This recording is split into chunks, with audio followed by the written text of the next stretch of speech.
युधिष्ठिर उपाध्याय का आप सभी को नमस्कार। कहते हैं कि जो दूसरों के लिए खड्डा खोदता है वो खुद ही उसमें गिरता है और चूहे मिलकर शेर का शिकार नहीं कर सकते। कौवा ऊंचाई पर बैठने से कबूतर नहीं बन जाता। राजनीति का यह उसूल है कि पहले मुलाकात, फिर बात और उसके बाद अगर जरूरत पड़े तो लात।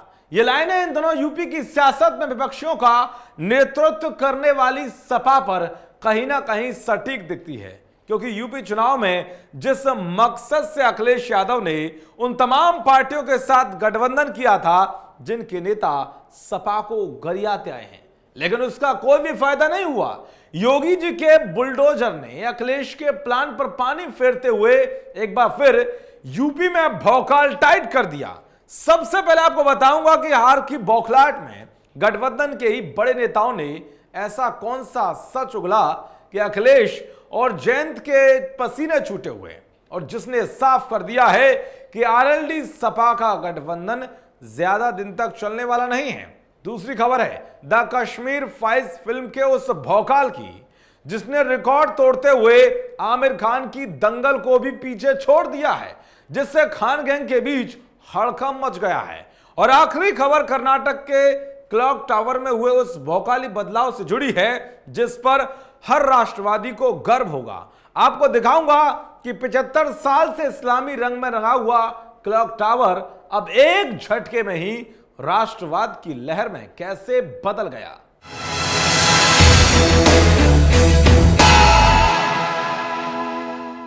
तो शुरू करते हैं आज का भौकाल टाइट।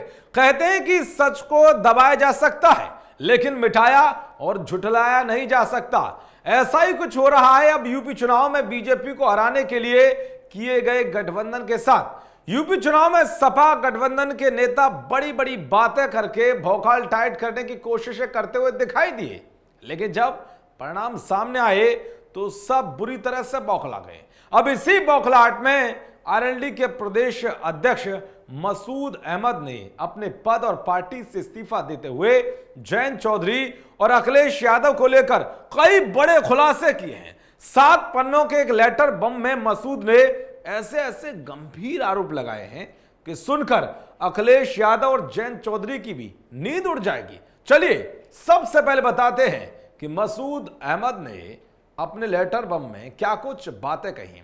इस लेटर बम में उन्होंने सबसे बड़ा आरोप लगाया है कि जयंत चौधरी और अखिलेश यादव ने पैसे लेकर टिकट बांटे और हापुड़ की सीट को 8 करोड़ रुपए में बेचा गया।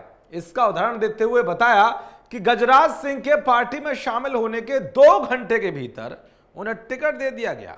उन्होंने आरोप लगाया कि जयंत और अखिलेश ने तानाशाह की तरह काम किया। उन्होंने कहा कि इस गठबंधन में दलितों और मुस्लिमों को नजरअंदाज किया गया और इमरान मसूद के अपमान से मुस्लिम मतदाता नाराज हुए।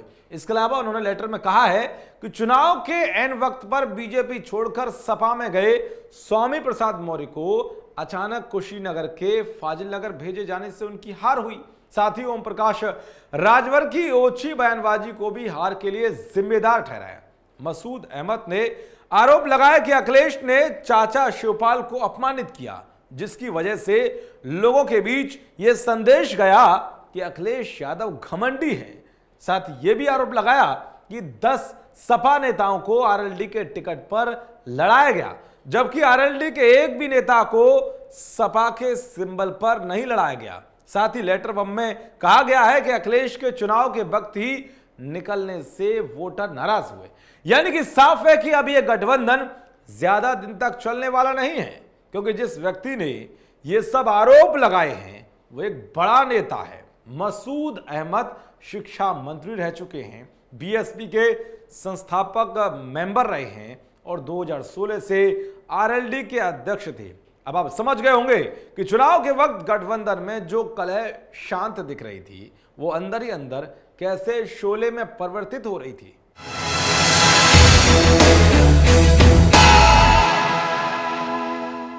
अब बात करते हैं भौकाल टाइट की दूसरी खबर की। 1990 के दशक में जिहादियों की ओर से कश्मीरी पंडितों की जो दुर्दशा की गई उसकी सच्चाई पर बनी द कश्मीर फाइल्स फिल्म ने ऐसा जलवा बिखेरा है कि खान गैंग में सन्नाटा छा गया है।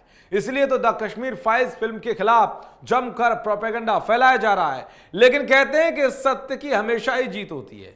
यही वजह है कि 9 दिन में ही फिल्म ने भौकाल काट दिया है, क्योंकि इसकी कमाई कम होने के उलट दिन पर दिन बढ़ती जा रही है।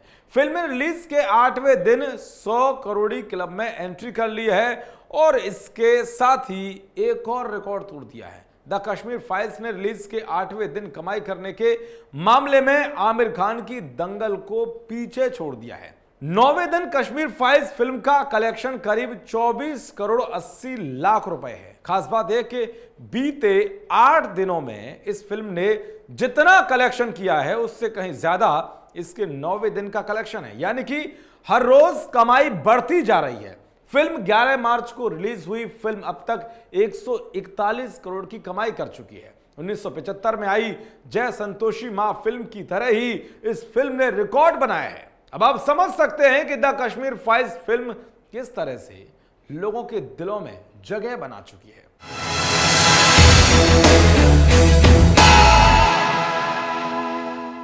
अब बात करते हैं भौकाल टाइट की आखिरी खबर की।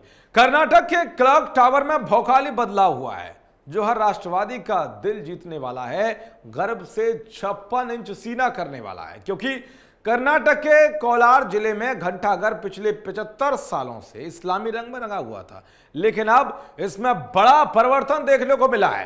पहली बार कोलार के क्लॉक टावर को तिरंगे के रंग में रंग दिया गया। वहां पर शान से देश का तिरंगा फहराया गया। 7 दशकों के बाद ऐसा हुआ है कि घंटाघर को सफेद रंग से पेंट करने के बाद उस पर तिरंगे की पेंटिंग भी बनाई गई।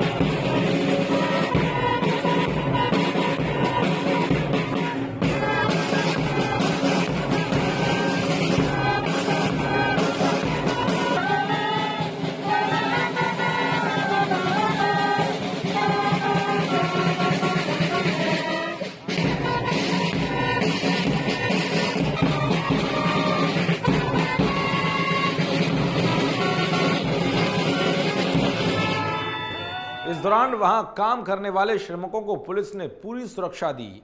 हालात बेकाबू ना हो उसके लिए रैपिड एक्शन फोर्स यानी आरएएफ को तैनात किया गया था। घंटाघर पर 70 सालों से भी ज्यादा समय से लहरा रहे इस्लामिक झंडे को जिला प्रशासन की ओर से हटाए जाने के बाद शहर में तनावपूर्ण स्थिति हो गई थी। हालांकि कोई अप्रिय घटना नहीं हुई, क्योंकि ये बीजेपी शासित प्रदेश है। इस मामले से जुड़ा वीडियो सोशल मीडिया पर जमकर वायरल हो रहा है और लोग घंटाघर को कंट्रोल में लेने के लिए अधिकारियों की तारीफ कर रहे हैं। कोलार के लिए मील के पत्थर से इस घंटाघर का निर्माण 1930 में मुस्तफा साहब नाम के व्यापारी ने करवाया था, लेकिन इसे इस्लामीकरण का प्रतीक माना जा रहा था। मगर अब इसमें बड़ा बदलाव किया गया है, जिसने कुछ कट्टरपंथियों के पेट में दर्द कर दिया है। कहते हैं कि जो भरा नहीं है भावों से, बहती जिसमें रसधार नहीं, वो हृदय नहीं, वो पत्थर है जिसमें स्वदेश का प्यार नहीं। चलिए अब आपसे लेता हूं विदा, फिर आऊंगा भौकालियों का भौकाल टाइट करने। मेरा नाम है युधिष्ठिर, जो कहूंगा सच कहूंगा, सच के सिवाय कुछ नहीं कहूंगा और नेताओं का भौकाल टाइट करता रहूंगा। जय हिंद।